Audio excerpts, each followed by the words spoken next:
The morning air was still and crisp, the kind of silence that only a lakeside dawn could hold, as Ethan Walker rose from bed, tugged on his flannel shirt, and stepped onto the porch with a steaming mug of black coffee warming his hand. For years this ritual had been his grounding force, a moment of quiet reflection, where he would listen to the gentle lap of water against the shore and take in the view of the sun climbing slowly over the glassy lake, casting gold across the ripples. But this morning, as his eyes instinctively searched for the bridge, the wooden span he had poured sweat, hours, and his very soul into, his heart skipped, then froze, for the bridge was not there, only a scattering of broken timbers, half submerged in the shallows like the bones of a carcass torn apart, jagged splinters sticking up from the water where once there had been proud cedar beams. And in that instant his coffee cup slipped from his fingers and shattered against the porch boards, black liquid spreading like a shadow, his breath catching in his throat as disbelief gripped him. For a moment he thought he must still be dreaming, that some cruel trick of morning light was deceiving him, but the ache that surged in his chest told him this was no illusion, this was ruin. And with trembling steps he descended toward the shoreline, his boots crunching against gravel as his mind reeled back to the day he had first begun building it, a bridge born not from necessity but from love, a connection across the narrow neck of the lake that allowed him to walk from his cabin straight to the little peninsula he had claimed as his sanctuary, a place where he had fished with his late father, where he had proposed to his wife, where he had watched his daughter take her first steps on the weathered planks, and every nail, every board had carried meaning. To see it now in pieces was like seeing his memories hacked apart by an axe. He waded knee-deep into the lake without thinking, icy water soaking through his jeans as he lifted one of the beams, its edges raw and sharp, too clean to be from rot or storm damage. This was deliberate, an act of destruction carried out with intent. And when he noticed the orange plastic tag stapled to a surviving post near shore, his stomach turned with a sickening jolt. The tag bore the emblem of the Lakeshore Homeowners Association, the HOA he had fought with before over petty issues, the same board that had once fined him for keeping his canoe tied too visibly to a tree, that had sent letters about his grass being a half-inch too tall, that had warned him against unapproved structures, and now the truth snapped into place like a trap, closing on him. This was their doing, their power play, their way of reminding him who really controlled the lake. They demolished it, he whispered aloud, though there was no one to hear, his voice breaking as his jaw clenched and his fists tightened around the ruined timber, knuckles whitening. Rage surged hot through his veins, colliding with grief. And he wanted to scream, to hurl the board into the water and watch the splash swallow it whole. But instead he staggered back to shore, dripping and shaking, his eyes locked on that orange tag like it was a declaration of war. By the time he reached the gravel path leading up toward the main road, a white SUV rolled into view, its chrome grille flashing in the sunlight, and out stepped Harold Bishop, HOA president, his polo shirt crisp, his clipboard tucked under his arm, his smug smile already in place, as if he had been waiting for this confrontation. "Morning, Ethan," Harold said, adjusting his sunglasses with deliberate calm. "I see you've noticed the necessary action we had to take." Ethan's blood boiled, his voice tight with barely contained fury, as he snapped, "You tore down my bridge." "That was mine. You had no right." But Harold only sighed, his tone dripping with patronizing authority, as he explained that the structure had been unsafe, unapproved, and in violation of multiple association guidelines, sprinkling in bureaucratic phrases like seasoning on a cheap dish, never once acknowledging the human cost. The memories ripped away the violation of a man's labor of love. He even had the audacity to add, "Honestly, Ethan, you should be grateful we took care of it before someone got hurt. Liability is a serious matter, and the board has to think of the community, not just one person's Indulgences. The word indulgences hit Ethan like a slap, reducing his bridge, his history, to a mere hobby, a nuisance to be erased, and though his voice trembled, he forced out, "That bridge was a part of this place, my family's place. You didn't even ask." Harold chuckled dryly, shaking his head as though Ethan were a child throwing a tantrum. "We sent notices, multiple in fact. Perhaps you should check your mailbox more diligently." Ethan's mind raced. Yes, there had been envelopes, but most went straight into the trash after years of harassment letters, and deep down he knew that was their strategy, to bury him in paper until he missed the one that mattered, and now they had used that loophole to justify bulldozing through his heart. The neighbors began to gather, drawn by the raised voices, peeking out from behind manicured hedges and freshly painted fences, whispers carrying on the breeze as Ethan stood drenched and trembling, every eye watching to see whether he would fold or fight. And though humiliation burned his face, another fire lit inside him, one far more dangerous, the fire of resolve. He took a step closer to Harold, so close he could see the sweat bead beneath the man's collar despite his outward calm, and with a low, steady voice Ethan said, "You think you can break me? You think you can just take what's mine and hide? Behind paperwork? You've made a mistake." Harold's smile faltered, just for a fraction of a second before returning like a mask. But Ethan had seen it, that flicker of unease, and he knew in that moment that this battle was no longer about a bridge. It was about power, about freedom, about standing up to the suffocating grip of an HOA that thought itself untouchable. As Harold turned back toward his SUV, muttering something about further fines if reconstruction is attempted, Ethan stayed rooted to the spot, his fists still clenched, the ruined lake glistening behind him like a wound, and he swore silently, his jaw set hard enough to ache, that this was not the end. No, this was only the beginning, the spark that would ignite everything to come. The community center smelled faintly of burnt coffee and disinfectant. As Ethan Walker pushed open the double doors and stepped into the fluorescent-lit room where the Lakeshore Homeowners Association held its monthly meetings, his shoulders squared, even as unease gnawed at his gut. He had never liked these gatherings, always finding them more theater than governance, a stage where Harold Bishop and his board cronies performed their little power plays. But tonight was different. Tonight, Ethan was not here to sit silently and endure. He was here to demand answers about the bridge, his bridge, the one they had demolished without his consent. And as he moved through rows of folding chairs filled with neighbors in pressed polos and sundresses, he felt their eyes on him, curious, cautious, some sympathetic, others wary, whispers curling through the air like smoke. "That's him, the one whose bridge got torn down. The board said it was dangerous, right? Still, they didn't even warn him properly." Ethan ignored the murmurs and sat near the front, his jaw set, his fists tightening on his knees as Harold Bishop, smug in his navy blazer despite the summer heat, tapped the microphone and called the meeting to order with the calm authority of a man who thought himself untouchable.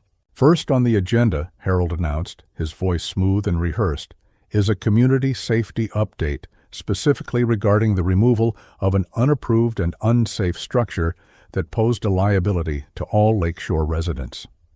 He didn't even bother to say Ethan's name, just let the words hang there, as though the entire community should nod in gratitude. But Ethan's patience snapped, and he stood, his chair screeching loudly against the tile floor. "That was my bridge," he said, his voice sharp, carrying across the room, "and you had no right to tear it down." A ripple of tension moved through the audience, neighbors glancing at each other nervously, and for a brief moment, silence fell until Harold gave a little chuckle, the kind that dripped condescension, and replied, "Mr. Walker, we've been over this. The structure was unsafe. It was never approved. It posed a serious liability to the association. Frankly, you should be thanking us for preventing a potential tragedy." The word tragedy made Ethan's blood boil. He could still feel the weight of those beams in his hands, the careful sanding of each plank, the afternoons spent with his father, teaching him how to set nails properly, and to hear Harold reduce it to a hazard, a problem to be erased, felt like a desecration. "That bridge stood for years without a single issue," Ethan shot back, his voice rising. "I built it with my own hands. You didn't consult me, didn't warn me. You just sent a bulldozer in the middle of the night like cowards." Gasps rose from a few in the crowd, and Harold's mask of composure cracked for an instant before he leaned forward on the podium, his smile tight and brittle. "Mr. Walker, your emotions are clouding your judgment. The board operates under the responsibility to maintain standards and ensure safety. You may view that structure as sentimental, but to us, it was a liability nightmare waiting to happen. Imagine if a child fell through. Imagine the lawsuits. We acted in the community's best interest." Behind him, the board members, 3 men and 2 women, who rarely spoke except to nod in agreement, shifted uncomfortably but remained silent, their loyalty clearly cemented by fear or favor, and Ethan's chest heaved with the effort of holding himself together.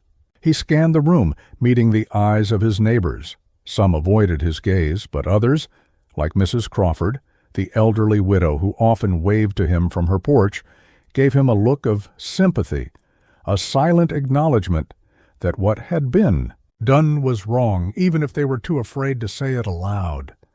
Ethan pressed on, his voice steady now, fueled by a deeper determination. "You think because you hide behind rules and paperwork you can take whatever you want. You call it safety? I call it control. That bridge wasn't just wood and nails, it was a piece of my family, my history on this lake, and you destroyed it without a second thought." Murmurs spread again, louder this time, a current of unease flowing through the audience, and Harold raised his hand theatrically, as though presiding over a classroom. "Let's not be dramatic, Mr. Walker.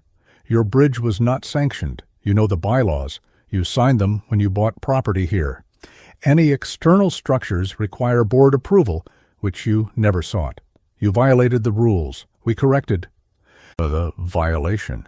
End of story." He leaned back, satisfied with his closing argument, but Ethan's laughter, bitter and sharp, cut through the air like a blade.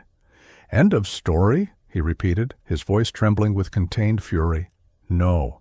Harold, this is just the beginning. You may have the bylaws on your side, but don't mistake paperwork for justice. You humiliated me, destroyed something irreplaceable, and think I'll just swallow it? You've underestimated me." The room shifted, tension thick enough to choke on. A woman near the back whispered, "He's right," and though her husband quickly shushed her, the sentiment hung in the air, undeniable. Harold's eyes narrowed, the smugness slipping into irritation, and he slammed his gavel onto the podium. "That's enough, Mr. Walker. You're out of order. Sit down, or we'll have you removed." Ethan's chair remained empty, his figure, tall and unyielding, every muscle tight, as he stared down Harold without blinking, and for a long charged moment it felt as if the entire community held its breath. Then, with deliberate calm, Ethan leaned forward and said softly, "Remove me then, but remember this, you can silence me in here, but you won't silence me out there." He gestured toward the windows where the lake shimmered beyond the trees, the very lake that had been his family's sanctuary long before the HOA existed, and in that instant the balance of power shifted, subtle but real, as the neighbors realized. This was not just a petty squabble over a bridge, but a clash between freedom and control, individuality and authority. Ethan turned without waiting for permission, his boots echoing against the linoleum as he strode toward the exit, every step fueled by humiliation but also by something stronger, a searing determination that this fight was far from over. As the doors slammed shut behind him, the murmurs inside the community center grew into a low, uneasy buzz, neighbors questioning under their breath whether the board had gone too far, whether Harold's arrogance had crossed a line. And though Harold banged his gavel and called for order, the seed of doubt had been planted, a seed that would only grow in the days to come. Outside, the cool night air hit Ethan like a baptism, washing away the suffocating staleness of the meeting room, and he paused on the steps, staring out across the lake, where the moonlight glimmered on the water's surface, the ghost of his bridge still visible in his mind. His hands curled into fists, his jaw clenched, and with a voice low but unshakable, he whispered to himself, "They think they've won, but they have no idea what's coming." The county archives were the kind of place most people forgot existed, a quiet, dust-choked wing of the courthouse where yellowed maps and brittle deeds lay tucked away in steel cabinets, their drawers groaning with the weight of decades even, centuries of history. And as Ethan Walker stepped inside, he felt the weight of desperation pressing him forward, every fiber of him still burning from the humiliation of the HOA meeting, his mind replaying Harold Bishop's smug smirk, the gavel, pounding down as if it were the final word. But Ethan knew better. There had to be something they overlooked, some thread of truth buried in the past that could unravel their arrogant control. And so he had come here, trading his Saturday morning for the company of fluorescent lights, faint mildew, and the quiet tapping of an overworked clerk behind a glass partition. He explained his request in simple terms: records relating to his property line, old deeds, surveys. Though even as he spoke, the woman raised an eyebrow, clearly skeptical that anything of interest would come from decades-old paperwork. Yet she disappeared into the back and returned with a stack of manila folders bound in fading string, and when she slid them across the counter, Ethan felt his pulse quicken, as though he were about to pry open a treasure chest. He carried the files to a long oak table scarred by years of use and began sifting through them, each page crinkling beneath his fingers, the smell of dust and ink rising like incense. At first, it was the expected clutter: property maps etched in faded ink, surveyor notes with lines running across topographical sketches, signatures from long-dead officials. But then, buried halfway through, he found something different: a legal document stamped in bold with the year 1924, its edges brittle but its text still clear. And as his eyes moved across the page, his breath caught. It wasn't just a deed. It was a water rights agreement detailing how the original parcels of land around Lakeshore had been divided, not only in acres, but in access to the water itself. And there, underlined with the neat flourish of a long-gone county clerk, was a clause that made Ethan's pulse hammer in his ears. The owner of his property, Lot 17, retained perpetual rights to both shoreline access and partial control of the dam inlet constructed at the lake's southern end. A clause that had never been revoked, never amended, simply lost beneath layers of time and paperwork. Ethan leaned back, his hands trembling slightly as the realization sank in. His bridge, his land, even his lake access, all of it was tied to something far bigger than the HOA could touch, because while they played their games of bylaws and fines, he was staring at a piece of history that gave him leverage over the very lifeblood of the community, the dam that controlled the water feeding into the lake. For a long moment he sat frozen, the quiet of the archives pressing down on him, his mind racing through the implications. Water rights weren't just technicalities. They were power. They determined who controlled flow, level, and access, and if his property still carried that right, then Harold Bishop and his board had no idea they were standing on a fault line ready to crack beneath them. He could hear his father's voice in his memory from years ago when they had fished by the dam, his father pointing at the heavy stone walls and saying, "Everything about this lake depends on that gate, Ethan. You control the water. You control the future." At the time it had seemed like a simple piece of wisdom, almost poetic, but now it roared back with startling clarity, echoing in his ears as he stared down at the fragile document. He carefully took photos with his phone, each click steady despite the storm inside him, then requested certified copies from the clerk, who barely looked up as she stamped them and slid them into an envelope, oblivious to the magnitude of what she had just handed him. Stepping outside into the sunlight, Ethan felt the world shift beneath his feet, the air sharper, the lake in the distance suddenly less a tranquil body of water and more a reservoir of potential, a weapon waiting in silence. He stood at the courthouse steps for a long while, gripping the envelope against his chest, every humiliation from the HOA now reframed, every insult, every sneer transformed into fuel, because he knew what Harold and the others did not. That their entire empire of smug authority was built on borrowed water, and that the key to it now lay in his hands. He imagined their faces when he revealed it, the gasps, the sputtering excuses, Harold's mask cracking into panic, and though vengeance was a bitter taste on his tongue, it also carried a strange, fierce satisfaction. Ethan's truck rumbled to life as he drove back toward Lakeshore, the envelope resting on the passenger seat like sacred scripture, his mind running ahead into the future, already plotting, already seeing the cracks form in the HOA's fortress. They thought they could strip him of his bridge, but they had no idea he held something far stronger than cedar beams and nails.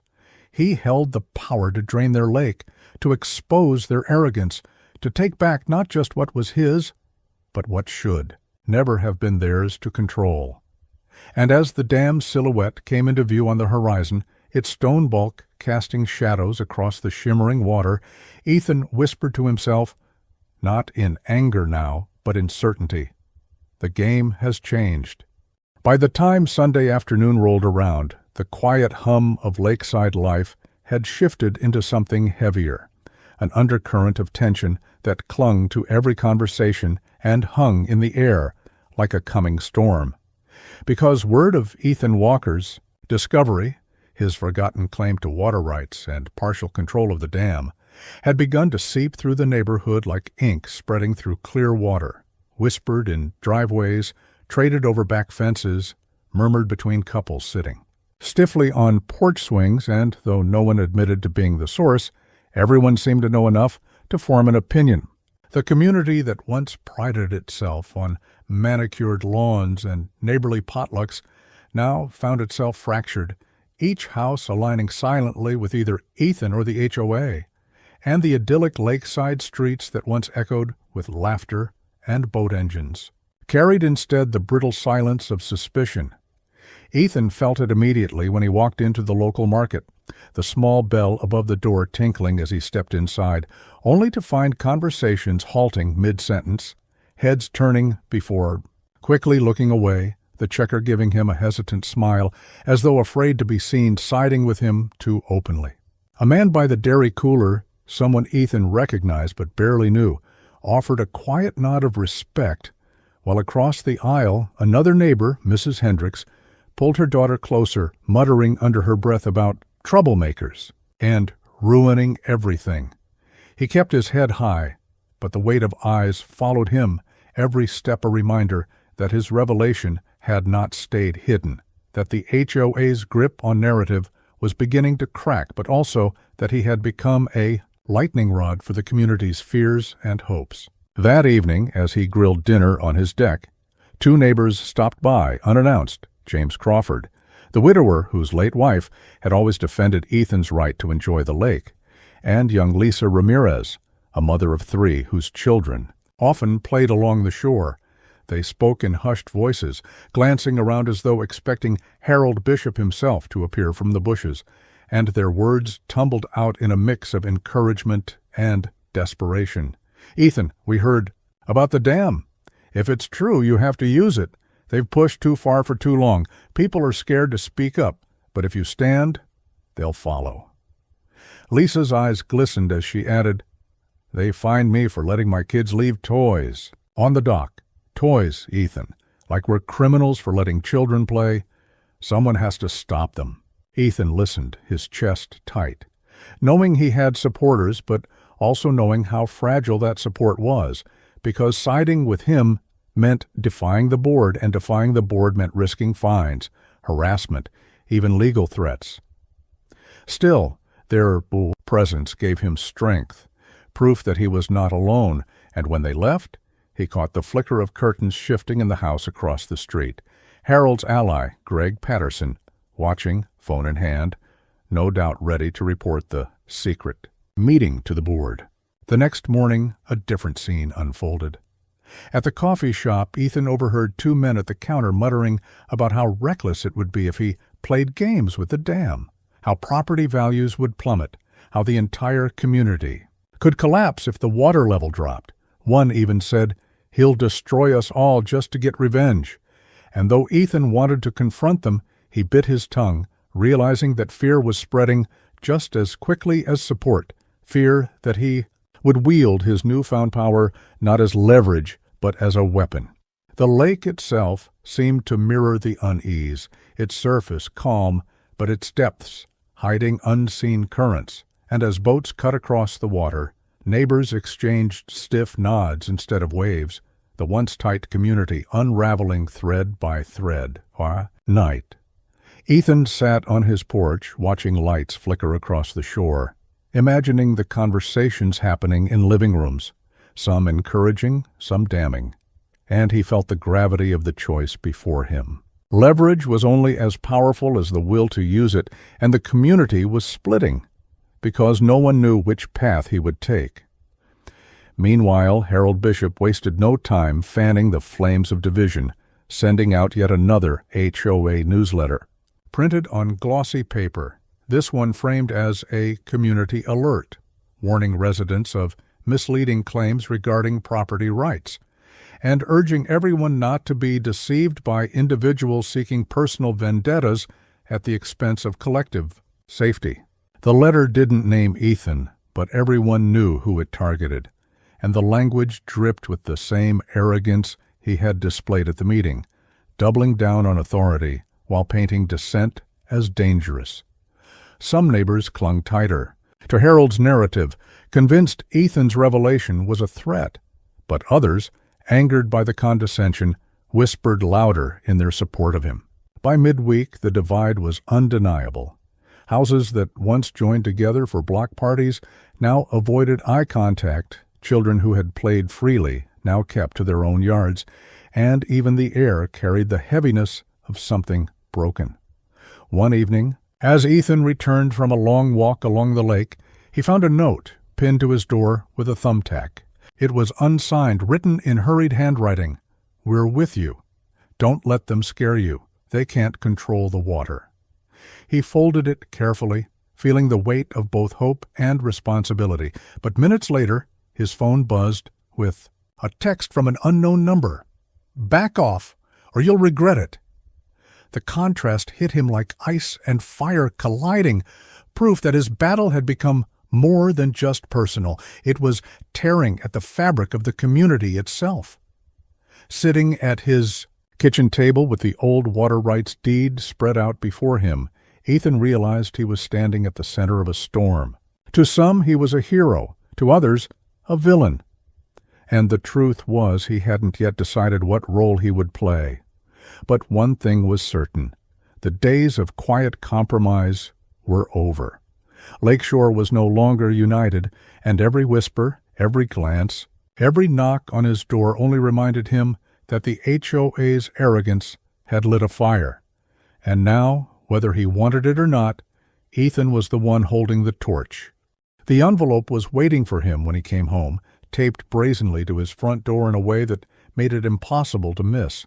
The HOA's insignia stamped in bold across the top like a seal of arrogance. And even before Ethan Walker tore it open, he felt the heat rise in his chest, his gut telling him this was not a letter, but another strike in Harold Bishop's campaign to grind him down. Sure enough, inside was a printed notice, its tone icy and self-righteous, informing him that he had been fined $2,500 for unauthorized shoreline maintenance after a neighbor claimed to see him clearing driftwood from where his bridge once stood, a violation the board insisted fell under unapproved alterations to communal property. Ethan's hands trembled as he read it, not from fear but from a fury so sharp it felt like fire in his veins, the words blurring as he pictured Harold and his cronies sitting around their polished table, smugly drafting fines as if they were weapons, convinced that a stack of paper and the threat of liens could break him. They wanted to humiliate him, strip him of dignity, push him until he either submitted or sold. But what they didn't understand, what they could never understand, was that Ethan had already crossed the point of no return. He crushed the letter in his fist, his knuckles white, and hurled it into the trash with a growl that echoed through the cabin, pacing the floor like a caged animal, his mind flashing back to every slight, every insult, the bridge reduced to splinters, Harold's smirk at the meeting, the whispers branding him reckless, the unsigned note promising support, the anonymous text threatening him to back off. They had turned his home, his sanctuary, into a battlefield, and now they thought one more fine would break him? No. This was their mistake. This was their final straw. That night he couldn't sleep, lying awake as moonlight spilled through. The window staring at the ceiling while the rhythmic crash of water against the shore seeped into his thoughts until it was no longer sound but strategy, every pulse of the lake reminding him of the weapon they had overlooked, the one hidden in brittle pages of the county's forgotten records, the dam. For days he had kept the knowledge tucked close, weighing it, letting it simmer like a storm gathering strength. But the HOA had made their move, and now the decision was made for him. He would not bend, he would not crawl. He would show them, show everyone, just how fragile their authority really was. The next morning the harassment only deepened. Greg Patterson stood smugly at the edge of his driveway, arms crossed, muttering loud enough for Ethan to hear, "Should sell while you still can, Walker, before the board makes life impossible. For you?" And later, a fresh HOA notice appeared in his mailbox threatening legal action if he continued to spread misinformation regarding water rights. Their arrogance was staggering, their confidence absolute, and it made Ethan's resolve burn hotter. They had no idea he already held the fuse in his hands, no idea how close the fire was to catching. As twilight bled into night, Ethan sat at his kitchen table, the certified copies of the dam rights spread before him like battle plans, his fingers tracing the faded ink as though drawing strength from it. Outside, the lake shimmered under the fading light, calm and unsuspecting. The perfect facade of peace that mirrored the community itself, polished, orderly, and utterly blind to the cracks forming beneath the surface. Ethan's jaw tightened, his thoughts razor-sharp now, every hesitation burned away by anger and clarity. The board had declared war on him, and wars weren't won by patience. They were won by decisive strikes. Rising from the table, he walked to the window and stared across the water, his reflection mingling with the moon's glow, and in a voice low but unshakable, he whispered, "You wanted control. You wanted power. Now you'll see what happens when it slips away." Somewhere across the lake, Harold Bishop was no doubt sleeping comfortably in his pristine home, certain his latest find had put Ethan in his place. But Harold had no idea that the game had already shifted, that the man he tried to bury under paperwork was about to turn the water itself against them. The board's arrogance had blinded them to danger, and that blindness would be their undoing. Ethan turned away from the window, his pulse steady now, his decision made. The retaliation was no longer a question of if, but when and every second. That past only brought him closer to the moment he would flip the balance of power and shatter the illusion of control the HOA clung to so desperately. The night was heavy with silence, the kind that hangs just before a storm, as Ethan Walker made his way down the narrow path leading to the southern end of the lake, the beam of his flashlight cutting across the trees, the crunch of gravel beneath. His boots swallowed by the hum of crickets and the distant hoot of an owl. In his hands, tucked under his arm like scripture, were the certified copies of the old water rights deed, proof enough to silence anyone who might try to stop him, though in truth he didn't expect anyone to be awake, not at this hour, not. When the entire community slept in the comfort of their false security, dreaming in homes built on the illusion that the HOA controlled everything. But Ethan knew better now. He had read the records, studied the faded ink, felt the weight of history tilt in his favor, and tonight he would act, not out of recklessness, but out of necessity. Because the bridge they destroyed was more than wood. It was dignity, legacy, freedom. And this was the only language Harold Bishop and his board would understand. The dam rose before him, its stone bulk looming like an ancient fortress, the air cooler here, damp with the spray of water forcing itself through narrow cracks in the sluice gates. And for a moment, Ethan just stood there, staring at it, his chest tight with anticipation. He could hear his father's voice again, that memory by the shoreline years ago. "You control the water, son. You control the future." Tonight, those words became real. With steady hands, he descended the iron steps to the control wheel, the rusted mechanism groaning under his grip, and when he braced himself and began to turn, the sound echoed like thunder rolling through the valley, a grinding screech that seemed to shake the earth. At first, nothing, just the slow resistance of metal long unused, but then the gate shuddered, shifted, and suddenly the roar came, deafening, primal, as water exploded from the opening, surging out into the riverbed beyond in a torrent that caught the moonlight and glittered like silver fire. Ethan staggered back, breathless, as the power of it struck him, the lake beginning to churn, its surface pulling downward, the waterline visibly sinking inch by inch. It was like watching a giant's chest deflate, the illusion of permanence. Shattered in seconds. By dawn, the first to notice were the fishermen, men who rose early to cast their lines, only to find their boats tilted awkwardly on receding water, oars scraping mud where ripples once danced. Confusion turned to panic as voices carried across the still cool morning air, neighbors spilling from their porches, pointing at the shoreline that seemed to shrink before their eyes, docks dangling uselessly above ground, pontoon boats stranded, like beached whales. By mid-morning, the HOA's prized jewel, the $1.8 million lakeshore resort, stood humiliated, its once glorious dock system perched awkwardly above a stretch of muck and puddles, rental kayaks abandoned in mud, paddle boats, lying on their sides like toys dropped by a careless child. Guests checked out in droves, dragging suitcases through sludge, their complaints echoing across the emptying halls, and the manager's frantic calls to Harold Bishop went unanswered, because Harold himself was already standing at the dam, his blazer damp with sweat, his face pale as he watched the torrent gush with unstoppable force. Around him, the other board members babbled in disbelief. How is this possible? Who authorized this? Someone shut it down. But Ethan was there too, standing on the ridge above them, the deed in his hand, his posture calm, almost regal, as he descended slowly to meet them. Harold's voice cracked with desperation as he pointed at Ethan, spittle flying from his lips. "You! You're responsible for this. Do you realize what you've done? You've ruined the lake, the entire community." Ethan didn't flinch, didn't raise his voice. Instead, he held up the yellow document, the official seal stamped crisp on. The certified copy. "No, Harold," he said evenly, his words carrying over the roar of water.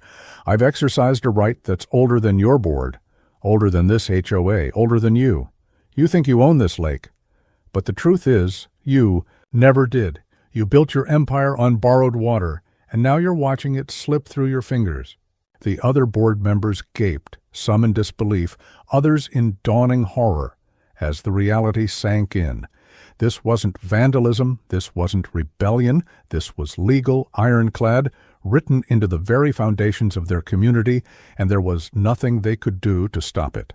Harold's face twisted with rage, his voice shrill as he shouted, "You'll bankrupt us all! Property values will crash! You'll destroy everything!" Ethan stepped closer, his eyes locked on Harold's, his tone sharp as a blade. "You destroyed everything when you tore down my bridge.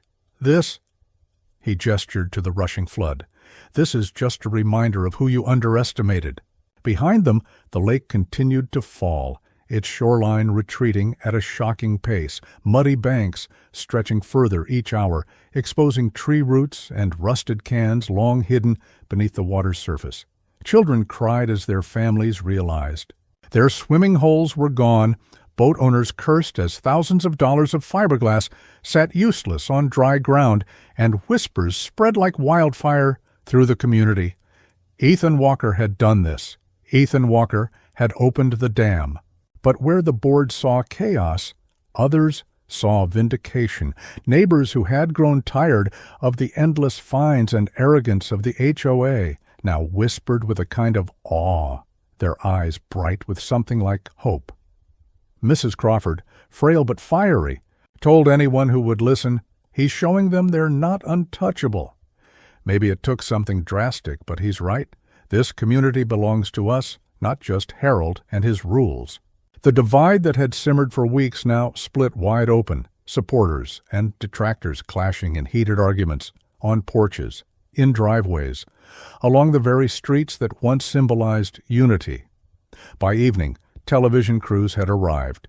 Cameras capturing the shocking sight of a half-empty lake, resort owners gesturing helplessly toward their ruined docks, board members stumbling through press conferences with excuses that rang hollow. And through it all, Ethan remained steady, silent, standing at the dam with the deed still in his hand. A lone figure against the roaring current, the man who had turned the water itself into a weapon. For Harold, it was humiliation on a scale. He had never imagined his empire exposed as fragile, his arrogance drowned in the very flood he thought he controlled. And though his threats still spilled from his mouth, they sounded weak, desperate, hollow in the face of the unstoppable torrent. Ethan didn't need to shout, didn't need to explain further. The water spoke for him, loud and clear, every gallon pouring through the open gates a declaration of freedom. Every inch the lake receded a reminder that the HOA's power was not absolute. And as the sun set over the valley, painting the drained lake bed in streaks of orange and crimson, Ethan knew this was not the end, but the turning point, the moment when everything shifted, when the board's stranglehold cracked, when fear gave way to defiance. The dam had opened, and with it, the future of Lakeshore had changed forever. The lake that once shimmered like a jewel under the summer sun was now nothing more than a vast, cracked bowl of mud, a wasteland where herons picked at wriggling fish, gasping in shallow puddles, and children stood wide-eyed at the sight of boats leaning sideways, their glossy hulls stranded like carcasses on a battlefield. And in the middle of this devastation, Ethan Walker stood at the shoreline with arms crossed, his gaze steady, his silence louder than any declaration he could make, because this drained expanse was his verdict, his answer to the arrogance of the HOA that thought it could bulldoze a man's dignity without consequence. The once prized Lakeshore Resort now looked like a cruel joke, its elegant dock perched high above empty air, walkways leading to nothing, guests storming the lobby with suitcases in hand, demanding refunds, shouting at overwhelmed staff while the general manager clutched his phone in both hands, begging Harold Bishop to fix the unfixable. But Harold, red-faced and sweating, could only sputter into microphones when local reporters shoved them in his face, his polished mask of control gone, reduced to excuses that sounded pitiful against the backdrop of an empty lakebed that screamed failure. Neighbors gathered in clusters along the muddy shore, some muttering in shock at the sheer scale of Ethan's retaliation, others unable to hide their smirks, their long suppressed resentment toward the HOA bubbling out as they whispered. Finally, someone stood up to them. Finally. And while detractors cried out that Ethan had gone too far, that he'd ruined property values and destroyed the community's reputation, those voices seemed to drown beneath the louder, steadier current of awe, because everyone understood, even if they wouldn't admit it aloud, that the board had brought this upon themselves. Harold tried to rally them, tried to turn the tide by painting Ethan as reckless, dangerous, a threat to their livelihoods. But the more he ranted, the more people saw the truth. Here was a man desperate to protect his crumbling empire, a man who had laughed when a neighbor's bridge was destroyed, who had smirked when fines were handed out like candy, who had believed power was absolute until Ethan opened the dam. The irony was thick and bitter. The very water the HOA had flaunted as its crown jewel, the sparkling symbol of their prestige, had slipped through their fingers in a single day, and no lawsuit or police call could refill it, no fine, no threat. No meeting behind closed doors could undo the sight of hundreds of acres of mud stretching into the horizon, mocking every ounce of their arrogance. Ethan, for his part, did not gloat, did not shout, did not even smile. He simply walked among his neighbors as though nothing extraordinary had happened, his calm demeanor unsettling Harold more than any angry tirade could have, because it was the calm of a man who had won, who had turned the board's power against them, who had reminded everyone watching that beneath all the rules and fines and polished smiles, the HOA was nothing more than a group of men and women grasping at control. They never truly had. That evening, as the sun dipped low and painted the mudflats in streaks of red and gold, the bridge they had destroyed flickered in Ethan's mind, its planks and beams lost to rubble. But instead of sorrow, he felt a grim satisfaction, because, though the wood was gone, the message was etched deeper than any foundation: "You will not break me." The community buzzed with gossip late into the night, arguments spilling over fences and across lawns, some condemning Ethan for vengeance, others praising him as the first to ever put the board in its place, and the divide that had cracked open. In recent weeks now felt like a canyon, yet at the center of it all was the undeniable truth that Harold and his board had been humiliated, their authority stripped bare for everyone to see. And in that humiliation lay Ethan's victory, not in the mud itself, not in the stranded boats or the useless docks, but in the shift of power, the subtle recalibration of respect, the reminder that no homeowner, no matter how ordinary, should ever be underestimated. The HOA could rebuild, could posture, could call meetings and shout about lawsuits, but the memory of this day would never leave them, the day one man opened the dam and turned arrogance into ruin, the day Ethan Walker reclaimed his dignity and left his mark not with wood or nails, but with water and silence, a warning carved into the valley itself: never again.